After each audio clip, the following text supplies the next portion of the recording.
Hello, everyone. Come on in. This is my book club number 10 for my my newest baby out there, A Radical Awakening. So a lot of you have been reading the book and writing me really personal letters about your transformations, about what you resonate with. So if anyone here has been reading the book, share with me your epiphanies, what you've been resonating with. So somebody asked me recently, what's different about this book than your other books? Why is this book so important to you? And Sarah, you just got your copy today. So excited for you. Tell me how you like it. Tell me what resonates. Ma Danielle says, a great book. Smita says, you love the book. It's made me feel so powerful within. Hi, Khani. Dylan, Anita says she cried for days. Why? And don't forget to leave your reviews, guys. Kay says it's life-changing. Adriana says, I love the book. I'm 2/3 in. Star says, I got my copy. Can't wait to get started. I love this book. I'm finally awakening. Dina, it's totally different. It's to liberate ourselves from the shackles of the pain body. Just ordered it in India. Who's reading the book? So somebody asked me, I need to get a copy. Yes, David Olson. Get the copy. My Del Mendoza got the copy today. Wow, that's awesome. Trying to get the book, listening to the audiobook. Wish I had this book 10 years ago. I cried a lot and freed some rage. I'm listening to it on Audible. Going to get it soon. Life-changing book. Just got the book. Love how you define purpose. I have the audiobook. This book is for every woman I know. I admire you so much. Got my book, Priyanka. Got the audio. Your book is amazing. Everyone here has read the book. Amazing. Started reading your book. I hear my nieces complaining to their mom because she's exactly what you mentioned. I have to pick this up. I may need to read it again. Patiently waiting. Growth versus longevity. I'm finishing the Audible. Ordered the book. First chapter, Soul Erosion, Eye-Opening. Thank you, guys. Thank you for supporting the book. So somebody asked me what is so different about this book compared to your other books. And my answer was that this book is not only my most personal book, where I talk about my personal revelations, my personal journey, but it's just, you know, I'm a girl's girl. I'm a sister's sister. And not that I'm anti-men. I love men. But I feel for women because I see us so capable, so powerful, so intensely loving and nurturing, but we're just disconnected from the powerhouse that lies within us. And if only we could actualize this powerhouse of energy that's within us to use our nurturing principle, but to blend it with sacred boundaries and with a defined, declarative voice and a conviction of our inner knowing, we will blend our masculine with our feminine and we will truly save the planet. This planet, our earth, is burning, it's scorched, because I believe it is missing the radically awakened woman's leadership. And this is not to cast aside the men. A radically awakened woman doesn't need to cast aside anybody. A radically awakened woman keeps the men by her side because she needs them. She understands that we are interdependent. The radically awakened woman is in her heart, but she's in her power.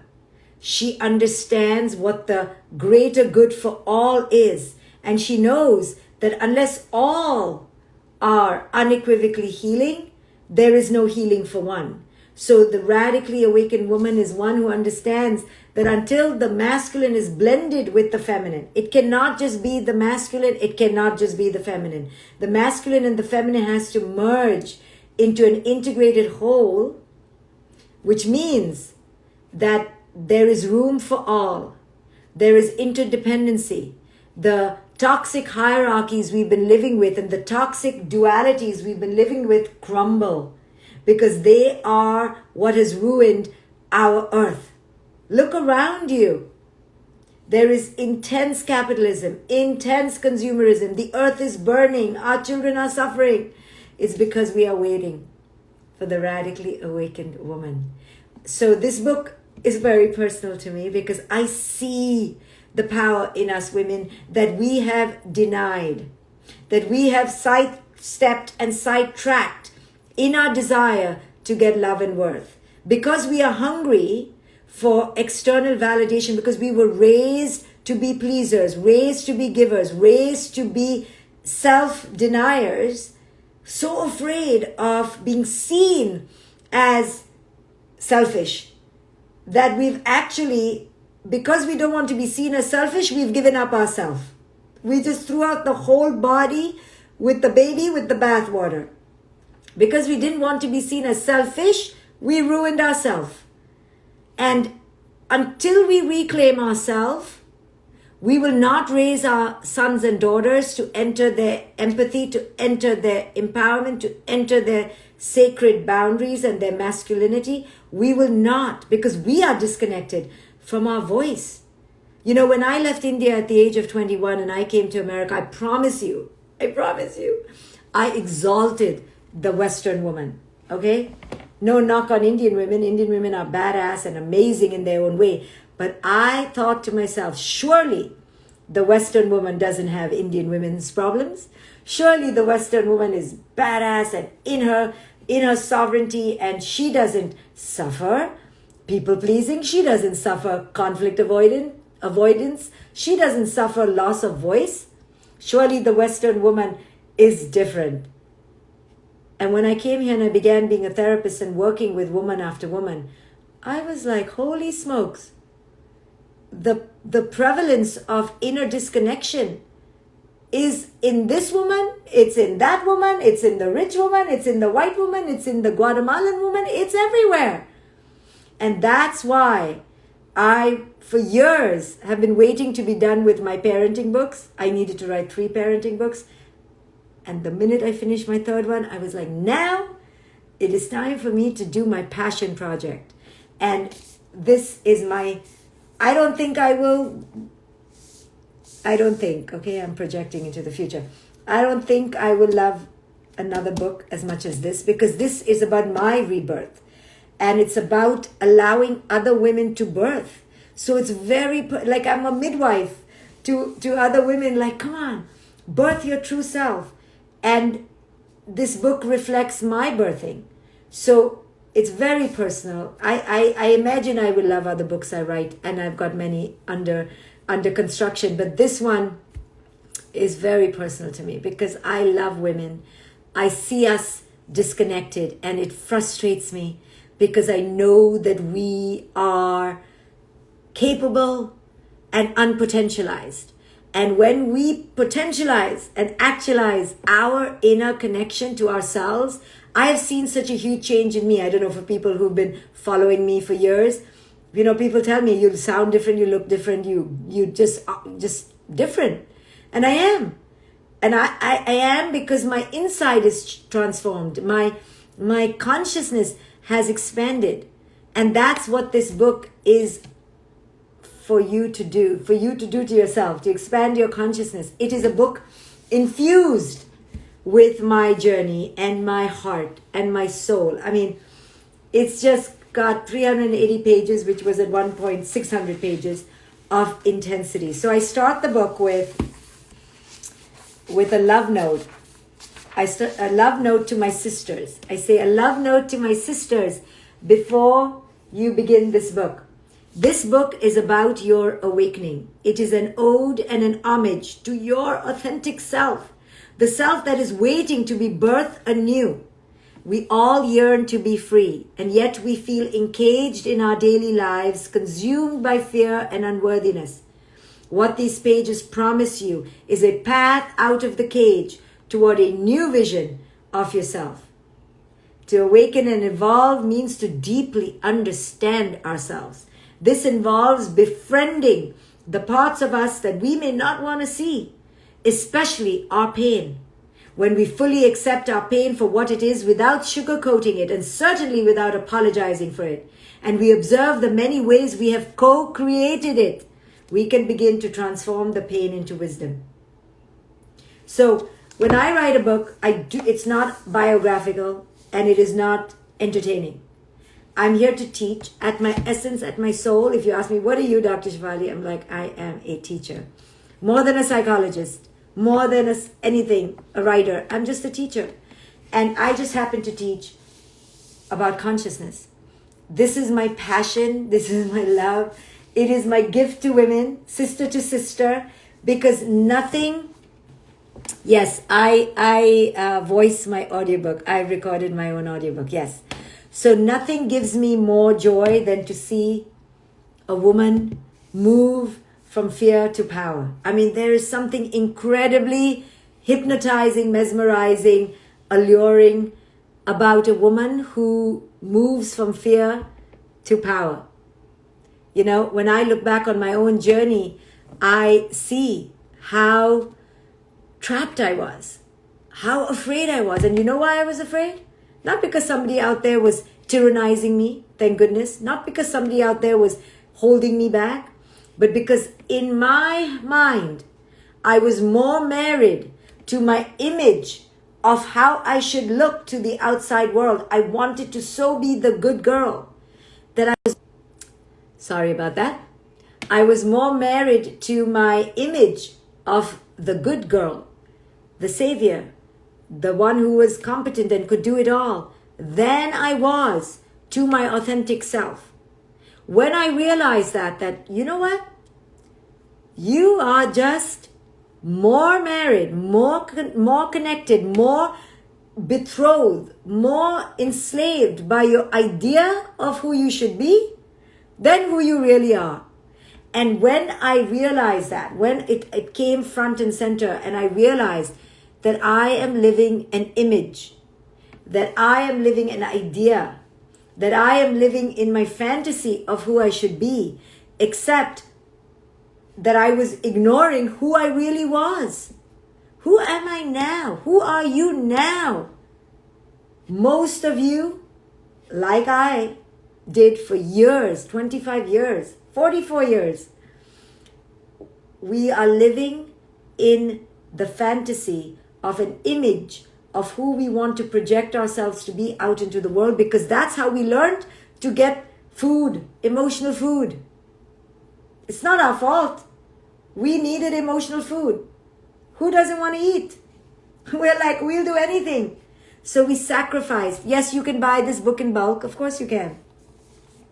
You can buy it at Amazon in bulk if they have a bulk rate, but you can also write to my office and then we can help you. Anyway, so when our emotional food is at stake, we are very creative beings. We see it in our children. Our children are mutating themselves all the time to get emotional love from us. And this is what we did as well. So when we mutate, we begin to create an idea. You know, we decide as children, this is how I'm going to get love and worth. When I shut up, when I pretend, when I say yes instead of no, when I don't share my feelings, when I don't cry. So that's how I get love and worth. So that becomes the false self, the image. And most of us are living according to the image, right? Completely disconnected to who it is we are right here, right now. And for me, that was my wake-up call. That was my radical awakening when I realized I'm not living me. I'm living for that image. I'm living to have that image be approved. And then comes the big decision. Now what? Now what do we do? My entire life is created on that image. Now what? How do I let go? How do I dare? How do I start again? Right? And that's where your commitment to living this life authentically comes to the fore.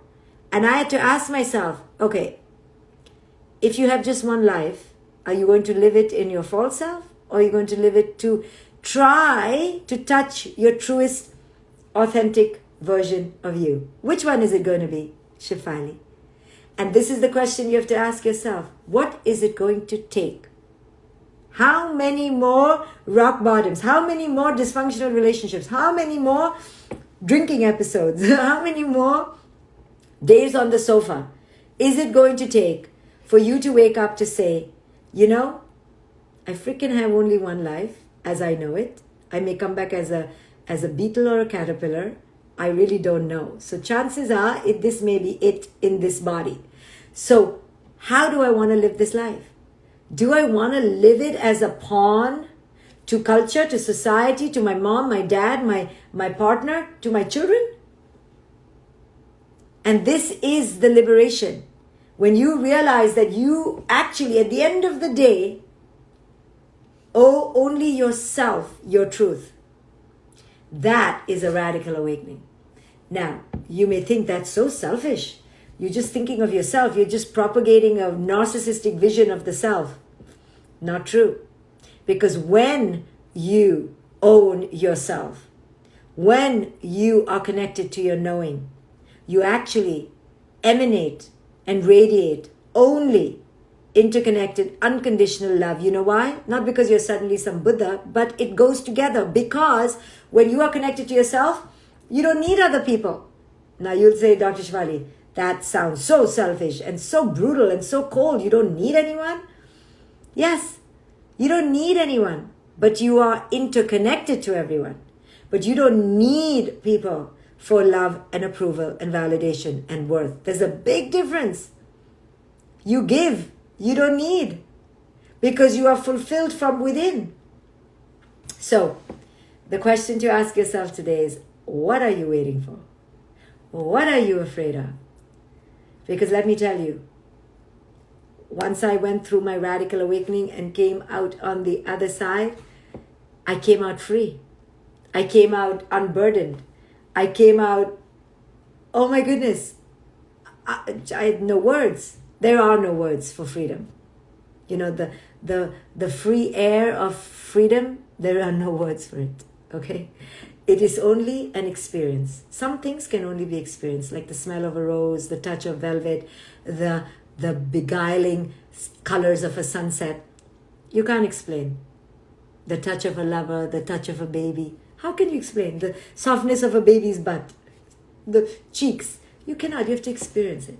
So, like that, freedom is indescribable, but you become it, you feel it, you embody it. But you have to go through the hot coals of transformation. So this book is about the hot coals of transformation and the promise of the indescribable embodiment of freedom.